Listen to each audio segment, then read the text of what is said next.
Huh? Looks like half a sheet.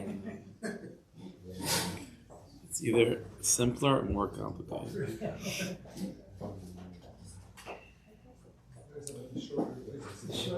Yeah, it's always higher.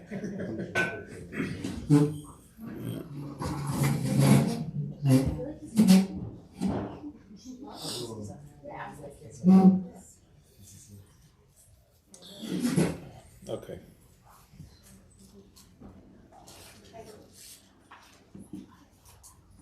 Thinking about it now, I thought it was easier.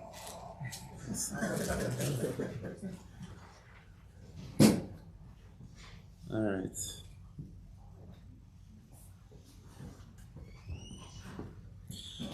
All right, so let's learn. Okay, so at some point we're going to have to move on from Toldos Yaakov Yosef to a different sefer. Maybe next week, but all right. So what we're going to learn tonight is, technically speaking, it certainly can be seen as a hemshech from what we've been talking about the past couple weeks in terms of the Shem Yichud and what we talked about last week with Kavanas and the revolution of Hasidus, that Kavanas are not necessarily the end-all be-all, the apex and the tachlis and the Everest of Avodas Hashem. But this could also be seen as its own independent Indian. So let me just give a little bit of a background of what we're going to be learning, and okay, we'll see where it goes. So what we've seen throughout all these shiurim is sort of a pattern, which is that Baal Shem Tov came to do, and you see this specifically with the early generations of the Sfarim, Toldos Yaakov Yosef, Dagamach, Nefraim, those sort of early generations, is that the Baal Shem Tov came to take ideas from the Kisvei Ari and to really expand the influence of those ideas to encompass areas in life that until that point were sort of unrelated to Kabbalah and Pnimis and things like this, but it becomes much larger. And this is one of the great principles, that the Baal Shem Tov is never going to come to disagree with the Arizal, Chas v'shalom. Adarabah, the Baal Shem Tov is coming to expand the territory of the Ari. And so what we're going to learn tonight is a particular sugya, at least to begin to enter into it, because it's a much larger topic that we're going to be able to cover tonight. But the concept of Tar Lishma, of what a person is really, what should a person be thinking about, and what exactly is the definition of Tar Lishma. It's a very, very large topic. It's well known that this is, the Chaim Voloshin on one side and the Baal Shem Tov on the other. It's a large discussion. But the way we're going to go about doing this is to explain something from the Arizal in terms of what Tar Lishma means in the Kisvei Ari. And on the outside, it might seem that the Baal Shem Tov is giving not just a different interpretation of Tar Lishma, but mamish the opposite direction of what Tar Lishma is. But Be'ez Hashem, we'll be able to show how they're just complementing each other. Okay, so we'll begin like this. Last week, what we saw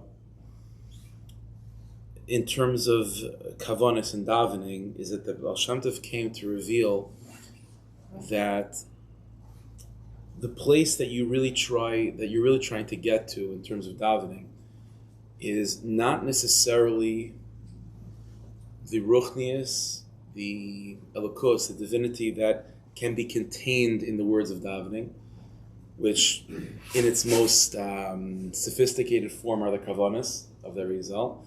Rather, the elokus that you're trying to connect to is the elokus that those words take you, right? Because we talked about this, that there's the Rebbeinu Shalom himself, there's the aspect of the Rebbeinu Shalom as he is, let's say, before creation, completely unknown, completely hidden, completely mysterious, completely beyond, right? And then there's the Rebbeinu Shalom then says, okay, this is what I'm going to share about myself. Okay, those are the words. Those are words. Those are already understandable and relatable. The Chiddush of Chassidus, what the Baal Shem Tov reveals to us, is that the tachlis of our creation, what Avodas Hashem is about taking those words and taking that side of God, which is already in the in the universe, that which is created, and to use that as a rocket ship, to use that as a way to climb out of this place and to reconnect to who the Rebbeinu Shalom is before creation. That's what we talked about. And so that was the dynamic that the Baal Shem Tov came to say, that kavanas are not necessarily the top of the mountain. They're not the top of the mountain. because even those kavanas and the sophisticated ideas and shemus HaKadoshim, that's all a relatable God. That's all the light of Hashem. But that's not God Himself, Kiviyachal. And so what you use is you use the divine names, you use shemus HaKadoshim, you use the words of davening as an access point to bring you to a place of God Himself as He is before creation. That was, I think, what we talked about last week, something along those lines. Now, this idea of the Baal Shem Tov, it applies to davening, and it reflects itself in this idea that kavanos are not the top of the mountain, and he takes this idea and applies it to Torah as well. Okay, and this is where the concept of Torah Lishma of the Baal Shem Tov comes in. Okay, where in the writings of the Baal Shem Tov, as we'll see in a second, the Torah Lishma, it means also using the words of Torah to connect yourself, not to. It's all. Listen, let me take a step back. Everyone agrees. Again, Misnagid to Chassid to Sfardi to Ashkenaz, you name it. Everyone agrees that when you're learning Torah, the tachlis of learning Torah is to attach yourself to God. Again, this is a big sugya, and all of these things that I'm mentioning are themselves big sugyas. So this is sort of just an overall. We're like taking on an airplane, and the guy says to you, "Oh, there's Texas." I'm like, "Okay, that's Texas," and you move on. We're now not in Texas anymore, so we're not be able. You can't say that you know Texas by flying over it. You know what I'm saying? So we're not going to be able to say after this that we now know the sugya of Torah Lishma, but just a very, very broad overview. Everyone agrees that the point of learning is attach yourself to God. The question is, what part of God, what aspect of God, what experience of God? By Reb Chaim Volozhiner, the Vilna Gaon, again, as I said before, just like by last week, and I just chazed it over a moment ago, there's two sides to godliness. There's two sides to that singular, that Hashem Echad. There's two sides to how the Rebbeinu Shalom allows us to experience Him. There's the God that's in creation, right? There's the light of Hashem, so to speak, that is animating all things, right? And then there's the God that comes before, right? Like we say in davening, Atu Ad Sheniv Atu Mishnev, Hashem, you are the Rebbeinu Shalom that existed before, after creation and before creation.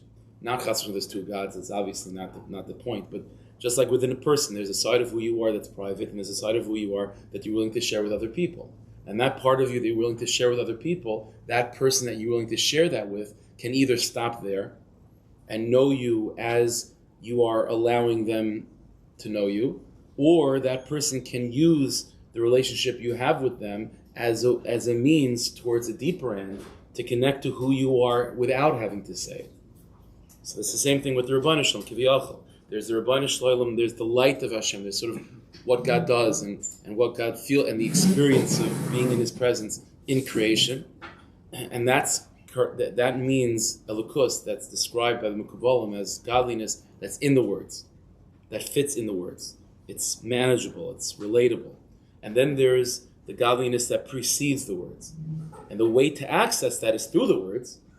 It's through the words, otherwise there's nothing to say. It has to be through the words of Torah, through the words of Tefillah. But here's the question between Torah Lishma versus Chaim Volozhiner and the Vilna Gaon. Are you purely focused on just trying to connect to a God that fits within creation, the light of Hashem, or are you trying to connect to the God that precedes creation through creation itself? To try to sort of retrace the steps and connect yourself to something beyond. According to Baal Shem Tov, as we'll see in a second, Torah Lishma is the latter. Torah Lishma means learning Torah for the purposes of using the words of Torah as a vehicle to connect yourself to something that comes before.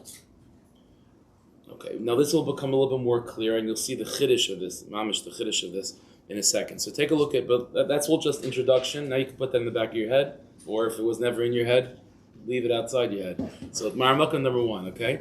So take a look at, Maramukah number 1 is from Shara Mitzvahs, in Parshas V'eschana. Shara Mitzvahs is a sefer from the Riyah Kaddish, going through the mitzvahs and talking about them. So in Shara Mitzvahs in Parshas V'eschana, that's where we have the mitzvah of learning Torah. So that's where the Arizal talks about the inyan of Torah Lishma. So listen to what he says. Again, it's mamish just one line that at least we're going to learn, and we'll see where it takes us. Inyan Masha Amru Chazal. He quotes the Mishnah in Pirkei Avos that Chazal say, Rameir said, Kol ha'isik b'Torah Lishma, a person that learns Torah Lishma, Zeich ladvar harbe, merits many things. Ubiyuroi huzeh. So the Arizal is talking. What does Tar Lishma mean? Now again, the way the Arizal is going to say it is going to be, in his way. So, but without really understanding what he's talking about, but at least we sort of can pick up on a general sense of what he's trying to say. Biyuroi huzeh. The meaning of Tar Lishma is the following. It's all contained in the word Lishma. The Arizal said that Lishma should be broken down in two words. L'shem, hey. That you should be learning Torah, and Tar Lishma means learning Torah for the sake of the letter Hey. What does that mean? Ratzalomer, L'shem Hey. Meaning, Ratzalomer, L'ham Shecha Torah L'ois Hey. Now, without going into too much detail at all, we know the Chazal tell us that the letter Hey, of Hashem's name in particular, corresponds to this world. This world. Like, for example, the Pasuk says, Ki b'ka Hashem tzorei lamim, that Hashem created worlds with the letters Yud Hey. B'ka Hashem tzorei lamim. And Chazal say in the Medrash, the Gemara says, that Yud was the letter that the Rebbeinu Shalom used to create the higher world, the spiritual world, and Hey was the letter that Hashem used to create this physical world. Said the Arizal, that when a person is learning Torah L'Shma, the meaning of that is that the Torah should be learned with the intention of sustaining and giving life to the Hey, to this world. Now that's very reminiscent of what we find, a famous statement of Chazal that Chaim Volozhin really talks about a lot, that if there would be one moment, right? Everyone knows, if there would be one moment on planet Earth where Torah would not be learned, right? In Lo Brisi Yom V'Layla, if it wasn't for my covenant of Torah day and night, the world would not be able to be sustained.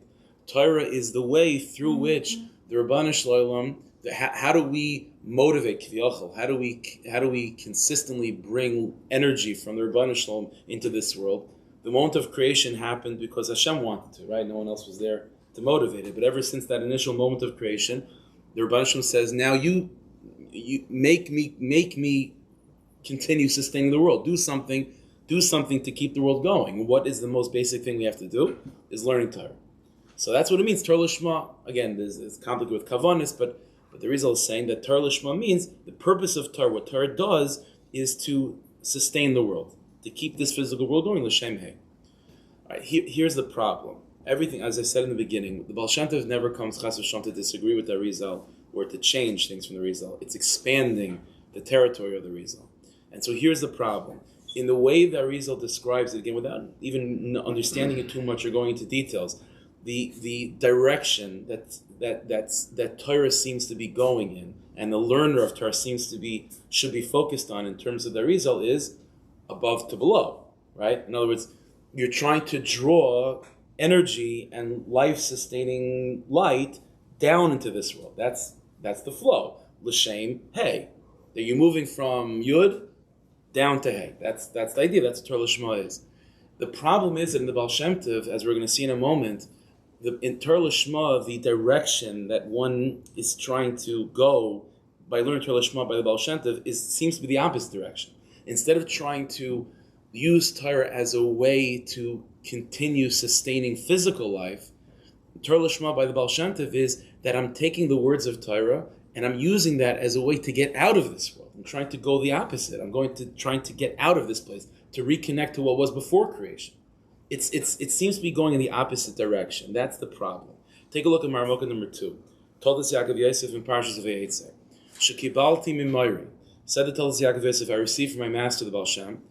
It's a misprint. She'ikr, the misprint is my mistake. She'ikr eisek haTorah u'tefillah. That the Baal Shem Tov said that when a person is davening or learning, davening like we spoke about last week, that the point is not the elokus of the letters, right? The point, the objective is to get to the godliness that's beyond the letters, right? Like let's put it in other terms. As we'll see in a moment, letters always means concrete reality. The Gemara says that the Rebbeinu Shalom created this world with letters, right? With letters. Betzalel was chosen to be the one to be the architect for the Mishkan because he knew how the Rebbeinu Shalom used the Aleph base to create a table and to create things of this world. So when we talk about Hashem's energy in the letters or energy that's beyond the scope of the letters, we're talking about, are you trying to connect and animate and bring life to this world? That would be trying to draw down light into the letters. or are you trying to get out of this place? And so it's a very different direction. Take a look. Again, I received from my master. The main involvement that a Jew has to have in terms of Torah and davening is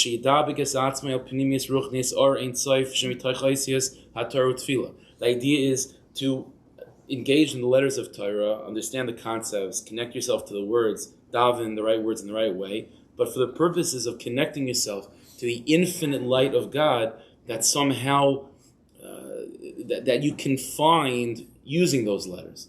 And this Arein Sof, the infinite light of God, is something that's way beyond. It's what comes before creation. You're using the divine names, you're using the Torah, you're using Tefillah as a gateway to connect yourself to somewhere higher. That's what it means to learn Torah Lishma. And that's what Meir said. A person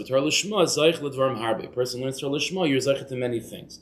Now to explain a little bit more, in Marmukah number 3, the Kamarna in Heichal HaBracha in Parshas Nasai. So he says the following thing, just to expand and a little bit give more explanation of what we just saw from Toldos Yaakov Yosef in terms of what Torah Lishma means. He says as follows: Ki kol ma'aseh bereishis. We know everything that exists in the world, right? The hay of l'shem hay, everything of this world. Hay and davar kadon, gadol, big or small. Nivra adei oisius, are all created through the letters of the Aleph Beis. So again, even though everything of this world was described with the letter Hey, but that's just like zooming out. When you zoom all the way out, the higher world is the Yud, and this world is the Hey. But in more detail and more nuanced, everything of this world is created by Aleph Beis. So, for example, the table that you're sitting by. So the table is a physical table, but what's sustaining it in terms of what it really is in its in a spiritual sense is a reality of a table that's being given life because of the letters Shin, Vav, Lamed, Ches, Nun, Shulchan, right? And so in order for the table to continue existing as a table, the Rebbeinu Shalom has to send light and energy, Kiviyachol, into those letters Shin, Vav, Lamed, Ches, Nun, and then when those letters are full of light and invigorated by the Rebbeinu Shalom, then the table in front of you will be whole and complete and everything's going to function properly. If the table becomes rickety and things begin to fall apart and all of a sudden there's no table, that's because the Rebbeinu Shalom's energy is being removed from those letters, Shin, Vav, Lamed, Ches, Nun, in terms of the table that's in front of you. Then all of a sudden the table falls apart. Right? So he says as follows: everything in creation is based on letters. Everything that exists healthily is because the letters are being animated and being sustained by Hashem's light in a healthy way. Bereish Lamed Aleph Sh'arim. Now this term, Reish Lamed Aleph Sh'arim, is a term that we find in the Sefer Yetzirah. Many Rishonim talk about this, so it's not a Kabbalistic idea, although it's used like that over here. Reish Lamed Aleph Sh'arim means 221 different ways how to arrange the Aleph Beis. We're not going to get into this so much, but there's different ways how you could sort of all the 22 letters of the Aleph Beis, different ways how you could sort of create charts that you could sort of connect one letter to the other, like Atbash, for example, right? The first letter and the last letter, that's one pair. That's a pair. There's 231 ways to pair the different letters of the Aleph Beis, put it that way. And so that's a mathematical thing that the Rishonim use in a non-Kabbalistic way. In Gematria is all sorts of ways. But what the Kamarna is telling us, and this is coming from earlier sources, is that this idea of everything is created because of combinations of the Aleph Beis, and how many combinations can there be? What are the basic systems that we use to connect the letters of the Aleph Beis? That's the Reish Lamed Aleph Sh'ar. We'll see. It'll become a little bit more relevant soon. Anyway, so everything in creation is coming from letters, and the combination of letters which come from Reish Lamed Aleph, from these 231 ways to combine the Aleph Beis. And said, okay, so far, says the Kamarna, Sha'at, and now, Al-Yidei Limudai B'Tchilu Rechimu, by learning with a Hava and Yira, by learning Torah Lishma, Mechavin, what are you trying to be Mechavin? And remember, the Arizal said what the kavan is that you're trying to draw light into the letters, right? You're trying to keep the shulchan in front of you going. You're trying to keep this world animated. L'shem hey. But said the Kamarna, based on the Baal Shem, that the kavan of Torah Lishma is mechavin lahalos ha'aisahi. What you're really trying to do is to take that letter, which until now is in front of you as a shulchan, and you're trying to raise it up, so to speak, and to reconnect it to where it ultimately comes from, which is before the letters, right? Like Lamashal, if let's say you could use your imagination and imagine that when you say something, like the words literally come out of your mouth and like exist, right? Which kind of is by the Rebbeinu Shem. So let's say we could have such a thing. So the question is, what is Torah Lishma doing? What are you trying to do with Torah when you learn? Are you trying, the letter is out there, the Shulchan is out there, right? Are you trying to maintain that flow, like continue the energy flow from the speaker to the word? Or are you trying to do the opposite, of actually take the word and bring it back into the mind of the speaker? And that's a very different direction. It's the opposite, right? The first way is maintaining the shulchan in front of you, and the other way is making that there's no shulchan in front of you. The shulchan just went back into the speaker's mind, and then poof, there's no shulchan anymore. The Arizal seems to describe Torah Lishma is maintaining the word shulchan that's in the world. L'shem hey, you're trying to continue that flow of energy. In the beginning, the Rebbeinu Shem said, "Okay, I'll start the ball rolling. I'll say all the things that I have to say. But now, you maintain my speech. Keep my words going. How do you keep the words going? By learning Torah. You connect to the words of Torah, then the words of Hashem continue to be spoken. It's keeping the words being spoken. Keeping the word going. Keeping the world going. But the Baal Shem Tov is saying, no, that's not Torah Lishma. Torah Lishma is the opposite. Torah Lishma is you want to get everything back into the mouth, kaviyachol. You want to get everything back into the mind. You want to have everything return to where it came from. Again, just like with davening, just like with kavanas. The objective by the Baal Shem Tov is not the kavanas, it's not the words, or even the complicated divine names hidden in the words. It's about using the words, but really you're trying to trace the steps back to where all the words really came from. And by doing so, bringing everything back to where it came from. So when you say Baruch Shamar by the Baal Shem, it's not about the words Baruch Shamar, and it's not about trying to draw light into those words. It's trying to take those words that are full of light, it's the divine names that are contained in those words, but pulling them back and bringing them back to where they came from, and connecting to a God that exists before creation, when the Rebbeinu Shem was just quiet and just silent. That's the objective. That's a very different approach. So he says as follows. To raise up that letter, that's the idea. Whatever letter of Torah, again, let's understand, everything is created with letters. Everything is created with words. And the Torah that you're learning is also a Torah of words. It's also words. And your objective is it seems that the objective is not like the Ari to motivate the Rebbeinu Shem to continue speaking, but you're trying to get the Rebbeinu Shem to pull back and to bring all those words of creation back into the Rebbeinu Shem. So it seems that the tachlis is to destroy the world, right? Is to undo everything the Rebbeinu Shem did. So first of all, it's a contradiction to the Arizal, it seems, but it's more than that. I mean, Chazal say Torah is about sustaining the world. And also, if you just think about it like on a very simple level, Torah is about guiding you how to live in planet Earth, not about how to get out of planet Earth. And even tefillah, if you think about it, tefillah is also a problem. What is tefillah about? Asking Hashem that my life on planet Earth should be good. Everything, Torah and tefillah is all about it's all about life here, either guiding you how to live, or asking Hashem that you should have a good life. But the way the Baal Shem Tov goes about looking at davening and learning seems to be self-destructive. It seems to be, no, it's about trying to get out of here. And if you think about it, this is not only a problem of that's not what Torah is about, and that's not what tefillah is about.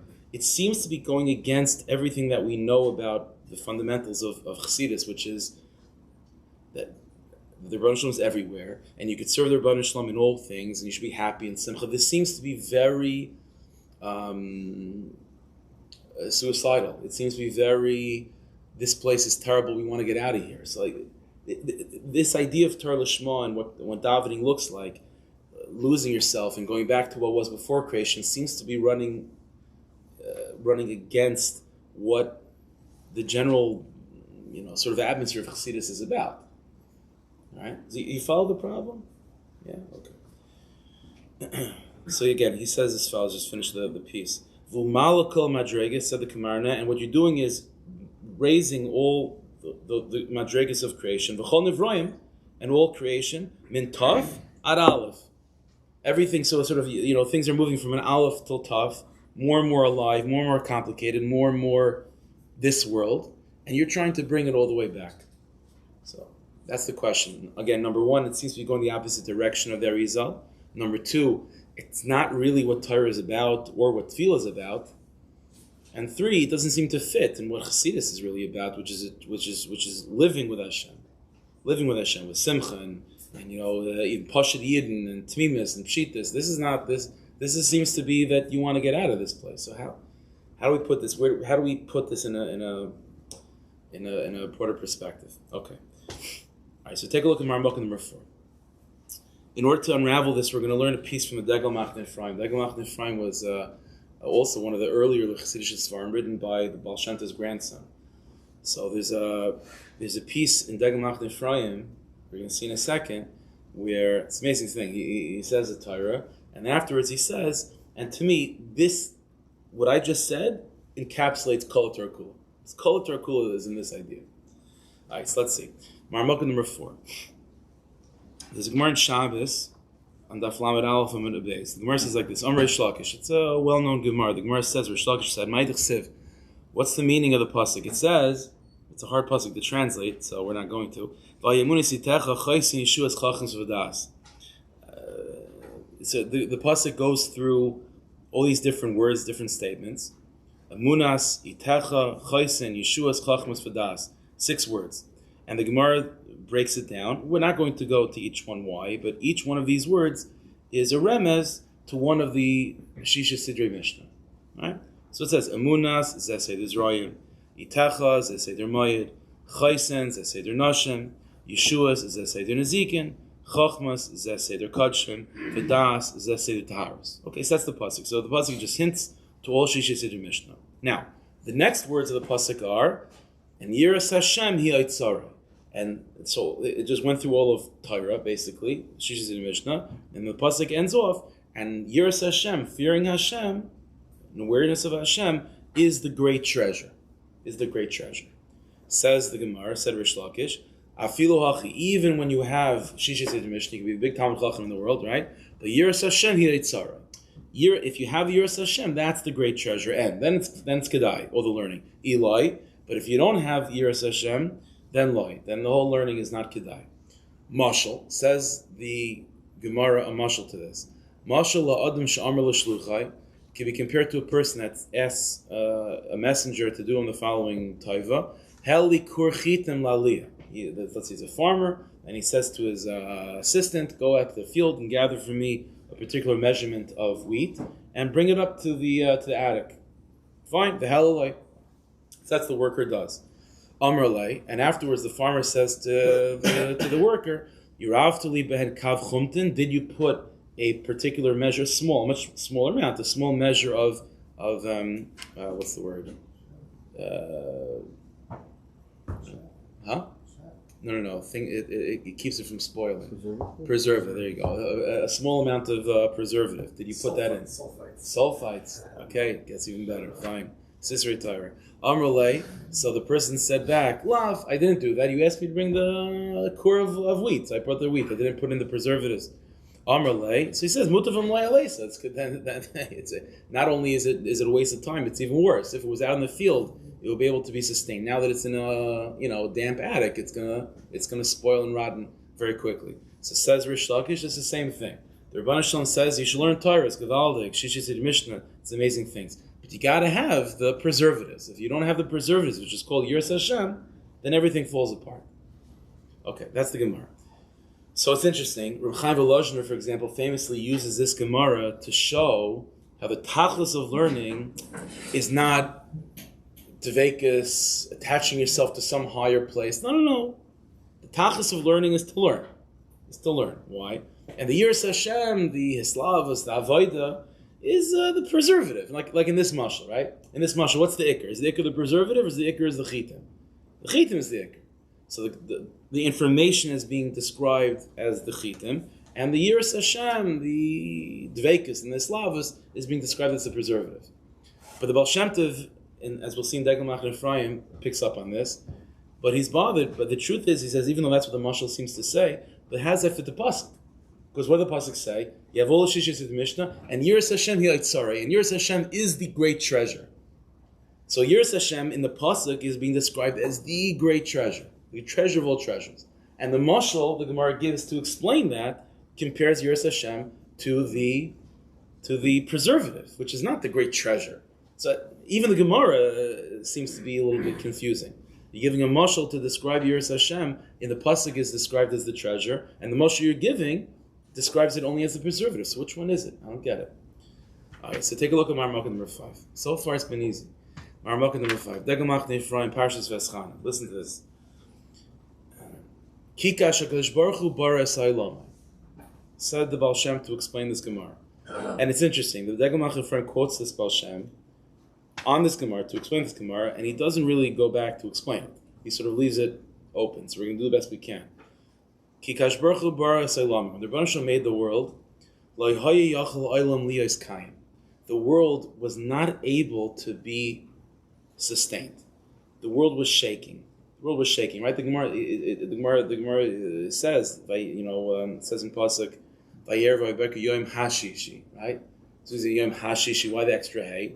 So the Gemara says because until the 6th day of Sivan, when the Torah was given, things were not so sturdy. The world was still unstable. The world the Rebbeinu Shalom made was unstable. So why? Well, what created this instability? Said the Baal Shem, Ki hakol chazu l'shar shel ha'ayin. It's an amazing thing. Baal Shem said when the Rebbeinu Shalom made the world b'derech klal, and much, in a very, very deep sense, knows that it's created. The nature of all things, let me explain outside. The nature of everything is to want to go back to where it comes from. You see this with animals, right? Like salmon or turtles. That they whenever they try to have offspring, they go back to where they were born.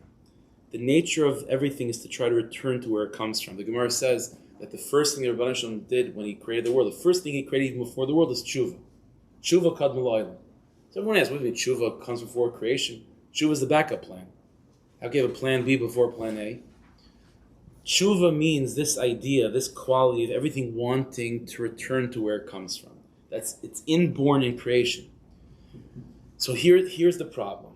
The Rebbeinu Shalom creates the world. It's gewaldig. But the world knows that it didn't come from here. The world knows that it comes from somewhere else, namely God Himself. So the world itself is uneasy with its own existence. The world is uneasy with itself. The world wants to return to where it comes from. Now the world knows that if it returns to where it comes from, it means it's now self-destructive. Because if the world goes back to where it came from, then guess what? There's no world anymore. But the world wants to. Sometimes a person, that's the point, that's the deep level of tshuva, it's even suicidal. The Baal Tanya famously explains this. The pasuk says that Ner Hashem Nishmas Adam, that the neshama is compared to a candle. And when you look at a flame on a candle, it's flickering, right? Almost as if it's, if you use your imagination, it's almost as if it wants to jump off the flame, off the wick, returning to its root in heaven. Now that's crazy because you know what happens when the flame gets off the wick? It's no flame anymore. That's the nature. Even if it means self-destructive, even if it means it's suicidal, I want to go back to where it comes from. This is also true, by the way. This is all sugi by itself, but there is a strong desire within a person, it's unhealthy very often, of not wanting to leave where they come from as well, right? Because just like if there's a desire to want to go back to where you come from, sometimes there's a deep desire not to leave from where you come from. People, even if it's unhealthy, right? So people get stuck in certain patterns of behavior, right? Even though they know it's not healthy, and they know with 100% certainty that if they wanted to, they could change, and if they change, they'll be happier. So why don't they? Well, part of it is because it's a corrupted version of tshuva kadma l'olam, right? It's a corrupted version of wanting to always be with where you come from. And even if where I come from is unhealthy, maybe in an unhealthy way, I want to stay there. So here's the problem. The Rebbeinu Shalom makes the world, and the world is now, it's fresh out of the oven. It's steaming. It's still hot, right? And the world knows that it comes from inside the oven. And what the world wants to do is to go back. And so now you have this very strange tug of war that every single second of creation, the Rebbeinu Shalom is forcing the world to maintain its existence. And every single second, the world is pushing it back into the Rebbeinu Shalom. We don't want to be here. We don't want to go back to you. And the Rebbeinu Shalom says, yeah, but that means then there's no creation. And the creation says, okay, let it be. And the Rebbeinu Shalom says, I want it to be a creation. Okay. And there's this constant tug of war. And the world is unstable until one thing takes place. When one thing is created, one thing enters into creation, which finally gives the world Yishuv Hadas. This is a major idea in Ishbitz Sfarm too, which is, as we will see from the Degel Machne Ephraim, the emergence of the Jewish people. The emergence of the Jewish people, specifically by Har Sinai, receiving the Torah. And all of a sudden, Nisyash V'daitam, the world sort of calms down. It's finally at peace with itself. Why? Listen to what the Degel Machne Ephraim says. Again, Kikesh Baruch Hu Bar Sailamai. When the Rebbeinu Shalom made the world, the world could not tolerate its own existence. Everything wants to return to its source, la'ayin, to nothingness. Ad shabar Yisrael, until Klal Yisrael was created, and now the world can be sustained and can be settled. Why? V'shem Yisrael moir elzeh. This is an amazing thing. The word Yisrael. Before we get, let me explain why. See, here's the dynamic, right? The world wants to return to where it comes from. As long as where the world comes from is outside of where the world is unstable. But if somehow you could show that where the world comes from exists even now where the world is, then you'll be happy with where you are. The secret of Tar Lishma by the Baal Shem is that yes, what you're trying to do is to connect yourself to what was before creation. But guess what? How are you doing that? What tools are you using? Tools of this world. You're using the letters of Torah. By using the letters of Torah to connect yourself to what was before creation while you are existing, what you're doing is actually sustaining creation. Because as long as there's these two universes, there's before creation. See, again, let's take a step back for a second. What does that mean? How do you do that? Like there's before, like there are certain like barriers that as you know, there's certain barriers you can't cross, right? I could flap my hands all I want. I'm not going to fly as a bird. Just that's not the Metzias. There's a certain barrier that just, it is what it is. There's a big barrier, which is, I don't know what was before creation. How could I? I don't remember before I was born. How could I? So what does it even mean? Like somehow, Tar Lishma, davening, learning, you're trying to connect to what was before. What was before is outside of your territory. But here's the secret of the Baal Shem. The secret of Pnimis HaTorah of the Baal Shem Tov is that Yisrael Kadmel Olam. See, what does it mean? Bereshis b'shuli Soshna Bereshis. Yisrael Kadmel Olam.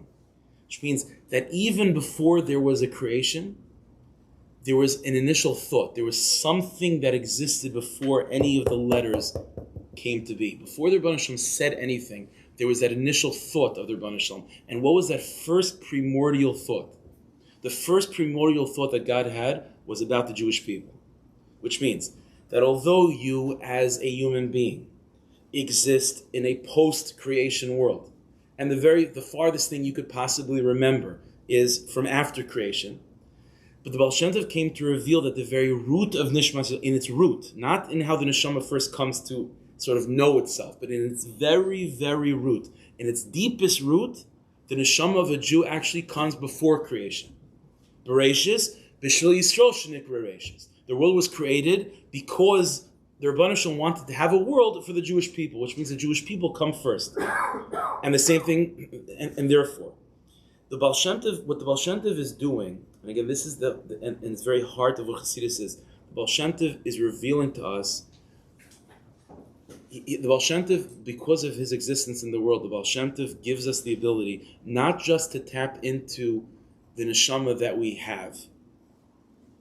The Baal Shem Tov gives us the ability and the objective to tap into the neshama as it is in its deepest root. And the neshama that exists in its deepest root exists before creation. Therefore, when a person is learning Torah Lishma, the objective is to take all of creation that is now in your hands, with the letters of Torah, the words of davening, and to reconnect it to what it was, to reality that was before creation. How could you do that? Because you came before creation. And by doing so, you are now giving Yishuv Hadas to creation, because now creation has an access. It has a way to connect to where it came from, through the Jewish person, through the Jewish people. In other words, if you think about it, what is the Jew? The Baal Shem Tov reveals to us that what the Jew is an injection of before creation into post-creation. That's what the Jewish person is. And the Jew, therefore, is the force that, on the one hand, reminds the world that there's something that preceded it, and at the same time, that automatically gives creation Yishuv Hadas. Now, there are parts of creation that don't want to know that anything came before them. So Esav, son of Yaakov. Esav, son of Yaakov. There's parts of creation that hate the Jewish people because the Jewish people are that thorn in the side of their mind that reminds them that they are not the beginning of creation. There's something that preceded them. They were created, and that makes them vulnerable. That makes them weak. That makes them not all powerful. So the Jewish people are there. Not just because we remind them of a concept of religion. That's not the very reality. The mitzias of Nishmas Yisrael post Baal Shem Tov reminds the nations of the world that there's an oven that this challah comes from. So if you're uneasy with that, then the last thing you want to have is the Jewish people. But if you're creation, and for 2,000 years you've been feeling this unbelievable desire to return into the oven, even if it means suicide, all of a sudden the Jewish people means that you could connect to that oven while you're out of the oven. And that itself sustains creation. So let's go back. What is Torah Lishma? The Arizal said Torah Lishma means L'Shem Hey, that you're trying to sustain the letters in front of you. And that fits very well with what Torah is about. Torah practically is guiding you how to live. Tefillah is asking Hashem that my life should be good. It all seems to be flowing from up down. It seems to be all in the direction of trying to motivate the Rebbeinu Shalom to speak and keep those letters animated, keep those letters alive, keep them as a shulchan, keep the table in front of you stable. That's what it seems to be. That's what Torah is about. Tefillah, it's all in that direction. Comes Baal Shem Tov, no. Everything is the opposite. What you want by davening, what you want by learning, it's all about trying to connect to what was before creation. And said Reb Chaim Volozhiner in his attack in Nefesh HaChaim against Chassidus, Reb Chaim Volozhiner says, well, that's impossible because before creation there's no avodah. Before creation there's no you. Before creation there's no up and down. There's no good and there's no evil. So says the Reb Chaim Volozhiner, how could it be that the focal point of Avodas Hashem is to try to get yourself to a place of connecting to God as He is before creation? If before creation there's no Torah, if before creation there's no you, before creation there's no Tachlis, if the Rebbeinu, it's one thing. Therefore, says Reb Chaim Volozhiner, it's one thing to remind yourself twice a day by saying Shema that there is such a thing that's before creation, masking. But to say that's your Tachlis and Avodas Hashem. How could it be that my purpose in Avodas Hashem is to connect my mind to a reality that in that reality I don't have a mind? It unravels. It's impossible. It's suicide. But says about this is at the core of the Gilui Baal Shem Tov. Is that the Baal Shem Tov is revealing to us. It's not an intellectual concept. It's a revelation. The Baal Shem Tov reveals to us not that there's two parts to Nishmas Yisrael. There's two levels to our existence. There's when we came out of there's a neshama in its tangible form, and that's part of creation. And then Reb Chaim Volozhiner is right. The tangible part of the neshama doesn't exist before creation. But the Baal Shem Tov is revealing to us that there's something that's deeper than just the tangible part of the neshama. There's the root of the neshama as it exists in the mind of God when He thought about creation, even before He thought about creation. In the Machshava HaKeduma, in the Baal Tanya, there's a famous statement for the Baal Tanya that he says, where is Nishmas Yisrael rooted? Where do we really come from? The Baal Tanya said, we're rooted in the Machshava HaKeduma Shel Adam Kadmai. We're rooted in the very initial primordial thought of the Rebbeinu Shalom. Before there was even a Havamin of there being a world, there was a Maskan of there being Nishmas Yisrael. And that's where we exist. That's the Chiddush of Chassidus, is that your identity is not defined based on who you are post-creation. Your identity is based on who you are pre-creation, and who you are pre-creation is not by the Rechaim Volozhiner. It's too subtle. It's too subtle for it to be the focal point of your identity. But Chassidus says, no. That could be the focal point of who you are before creation. And by doing that, by having that existence, by having that mentality, then your existence in this world and your interaction with all the letters of this world gives the letters of this world Yishuv Hadas. Because finally, for the first time, the letters of this world is meeting something that it's been wanting to connect to for 2,000 years. And for 2,000 years, the letters of this world thought that in order for it to connect to where it came from before creation, it has to commit suicide. And for the first time, by meeting a Yid, and by a Yid saying letters of Torah and Tefillah, which are the same letters that sustain and are the building block of everything of this world, when the Jew says those letters, and those letters of this world meet the Jew that speaks those words, all of a sudden it realizes that the God that it wanted to connect to pre-creation is actually found post-creation too. Everything is given that firm foundation through Nishmas Yisrael.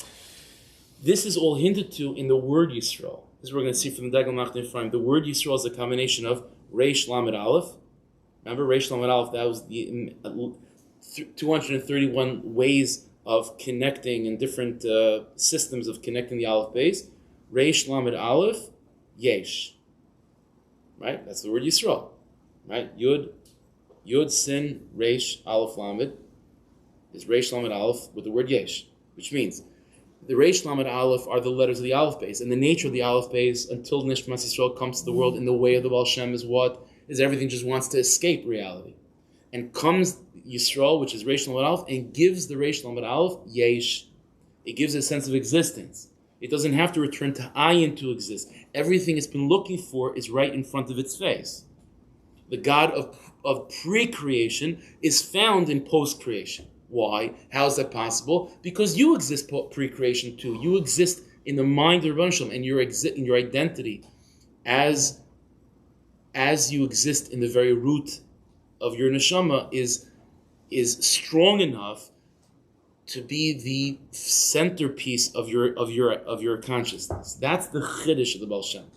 Appreciate this. This is not a small idea. That what neshama is, and what is the essential consciousness of the neshama. That is at the machlekes, the core machlekes between the Gra and the Baal Shem. That is the key. What is your consciousness as a neshama? Is the consciousness of the neshama what the neshama is after creation? And then that's going to be your entire universe. You can't break that wall. You can't get past that. That's as far back as you go. Or, no. Your consciousness is based on who you were and who you are pre-creation. And then that consciousness of pre-creation is now being injected in post-creation. And now you're walking around planet Earth coming from a place that's way before planet Earth. That's at its core of what Chassidus is. Therefore, Chassidus is this interesting dynamic of everything in davening and learning is trying to connect to that which is unknowable, unfathomable, intangible, a niggin without words. It's all trying to get before, but at the same time, by living that consciousness, you're actually able to embrace Pasha Yidden and bring simcha to practical things. And you're straddling both sides of the universe because that's what's going on over there. As long as the universe can feel that it has a way of connecting to what comes before the universe can be happy. If you know right now where you are, that there's a part of that you're still connected to where you come from before all the craziness began, then you can be happy in the craziness. That's the dynamic over here. The tachlis is like the Arizal said. The Torah Lishma is about enlivening the hay. It's about enlivening the world. 100%. But the Baal Shem Tov is giving us the way how to do that. The way to do that in a way of Yishuv Hadas, of Simchas Achayim, is what? Is by reminding the world that what it's been looking for and why it's been so suicidal and uneasy and depressed for 2,000 years, what you're looking for, which is the God that comes before creation, is right in front of your face through Nishmas Yisrael. This is the Chiddush. Take a look, Maram number 5 again. When the Rebbeinu Shalom made the world, the world could not exists. Everything is trying to go back to where it comes from in nothingness. Ad Shabar Yisrael, until the Jewish people are created, and now the world can finally have Kiyam. Vishem Yisrael Mayralze, and the name Yisrael hints to this, where again, as I said, it's Reish Lamed Aleph, Yesh. V'lochin Yisrael him Kiyam Oilam. This is why the Jewish people are sustaining the world. Kiyam Lav, Hayakol Chayzla Kadmus L'Ayin. Without the Jewish people, without the Torah and Tefillah of the Jewish people, notice, this is the relationship. You have Yisrael, which is a injection of before creation, and that Yisrael now engages in reality through the words of Torah and the words of Tefillah, giving life and stability to all creation by reminding them that what they've been looking for, which is before creation, actually exists after creation too. This is what's going on. And the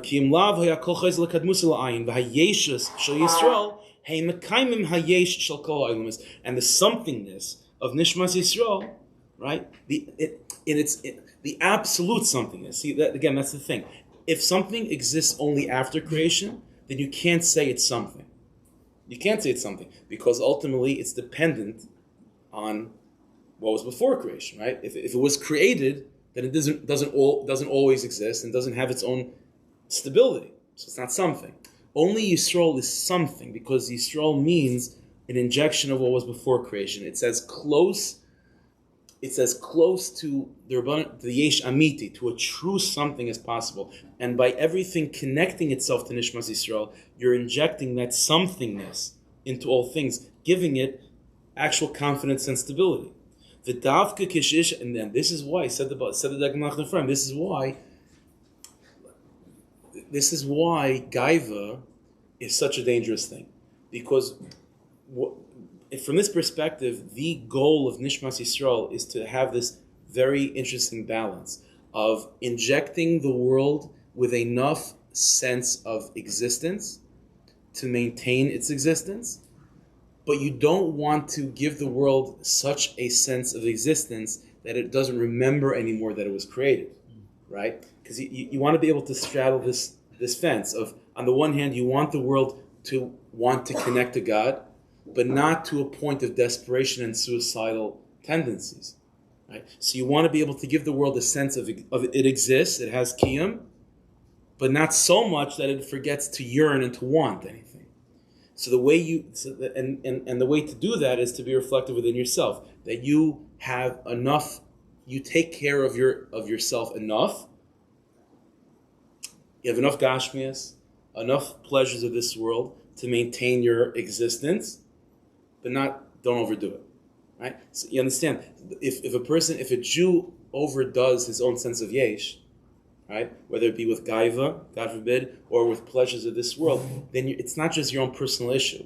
There's a break in the balance of creation. Things are now shifting. If a Jew doesn't have enough confidence and thinks of himself as mamish nothing, a low self-esteem, then it's not just your issue. The world around you, the Torah and Tefillah, the words, the letters, the creation that you're engaging with is also going to feel a helplessness, and it's not going to feel a sense of yesh. And then what's going to happen? It's going to want to return to where it comes from. And the opposite, if a Jew is full of oneself, and then you daven and learn, so now you're engaging in the world, and the world is feeding off of your sense of self. And the world is also feeling that sense of self gavaldik, but then it doesn't have any desire to connect anything deeper. And it becomes more physical, and more plain. The objective is, as the Jew, to have a healthy balance of yesh, I have confidence, I take care of myself physically, but I'm not going to overdo it. I don't overdo my confidence, and I don't overdo my physicality. And by having that healthy balance within myself, then the world that I'm engaging in is also going to have this healthy balance of wanting to connect to the God pre-creation, but not in a way of suicide, of realizing that what they're looking for is stuck in front of them. This is something we find in the Ishmael's farm all the time. Beis Yaakov, many places talked about this, that he quotes from a medrash that when the neshama is Ratzev Yeshayev. The neshama, every moment of existence, the neshama wants to return to Hashem, wants to get out of this place. So what does Rabban Shalom do? So Chazal say in the Medrash, the profound thing, Chazal say, the Rabban Shalom reveals to the neshama, Malak Aretz Kavayda. And then the neshama calms down. That's the idea. Everything wants to return to where it comes from, but if it can be shown that where it comes from is found in front of it, then it's what Yeshua does. But not to a point of where it no longer wants. That's the balance over here. You have to want, but realize that what you want is very accessible and taka in front of you. And then that's called a heartbeat. That's called the blood coming out and going in, going out, going in, but in a healthy, stable, self-contained system. That's what's going on over here. This is all the meaning of that Gemara. I forgot about that, right? Yiras Hashem Yitzara. Yiras Hashem is the great treasure. Yiras Hashem means the God that... Yiras Hashem means experiencing God as He exists before creation. The unknown, intangible, unknowable, niggin without words. That is the great treasure, and that is the... What's the English word? That is the preservative. That's the preservative. The preservative, what maintains existence, is the connection to what was before existence. That's what maintains existence. This is the paradox, and this is the Avodah Chasidus. By davening, you're mamish in a niggin without words, and dafka because of that, after davening, you could hold hands with your friend by a kiddush and actually have like down-to-earth conversations and hearing about what your friend wants to talk about. And there's no frustration in that. Because again, if the world before creation is outside of your range of connection, then everything in this world is going to be frustrating. Everything's going to be frustrating because it's not fulfilling that deep desire of things wanting to connect to where it comes from. You have to be able to experience where you come from in this world, and then you can actually be happy in this world. That's the paradox of life. That's the name. That's what it means. That's the name Yisrael. That's what Torah Lishma is. It's davening. It's learning. So you have to chop around the opportunities. And sometimes it's a niggin without word, take a moment, and then you go all in that, and then realizing that that's possible, still breathing. Then that means that this world contains those experiences, and then you could actually engage in the world, and you'll be happy and confident and secure, and the world around you will be confident and secure. Hashem Shalom should be zeicher to taste a little bit of davening Lishma and learning Lishma, and to be happy and to be normal. That's the idea, to be normal. Okay,